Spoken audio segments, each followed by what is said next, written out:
দেশের যেখানেই নারী নির্যাতনের ঘটনা ঘটবে সেখানেই ভিকটিমের পাশে দাঁড়াতে ইউএনওদের আহ্বায়ক করে কুইক রেসপন্স টিম গঠন করা হয়েছে বলে জানিয়েছেন নারী ও শিশু বিষয়ক মন্ত্রণালয়ের উপদেষ্টা শারমিন এস মুর্শিদ। বিকেলে সচিবালয়ে এক সংবাদ সম্মেলনে কথা জানান তিনি। গত এক বছরে নারী ও শিশু বিষয়ক মন্ত্রণালয় 2,81,545টি নির্যাতনের অভিযোগ এসেছে জানিয়ে মন্ত্রণালয়ে কাজ করছে বলে জানান উপদেষ্টা। তবে এত অভিযোগ যাচাই বাছাই করা বেশ কঠিন বলে জানান তিনি। এজন্য সামাজিক অবক্ষয় বিশেষ করে পর্নোগ্রাফি নিয়ন্ত্রণে সরকার আরও কঠোর অবস্থানে যাবে বলেও জানান শারমিন মুর্শিদ। জানান চলতি বছরে এখন পর্যন্ত 22 শিশু ধর্ষণের শিকার হয়েছে, যাদের মধ্যে 6 বছরের শিশুই বেশি।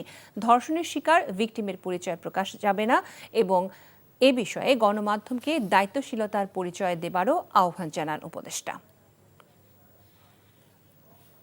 বান্ডেল থাকলে প্রতি সেনমানিতে টাকা বাঁচবে। বিকাশ সেনমানি বান্ডেল কিনে জিতুন প্রতি লেনদেনে।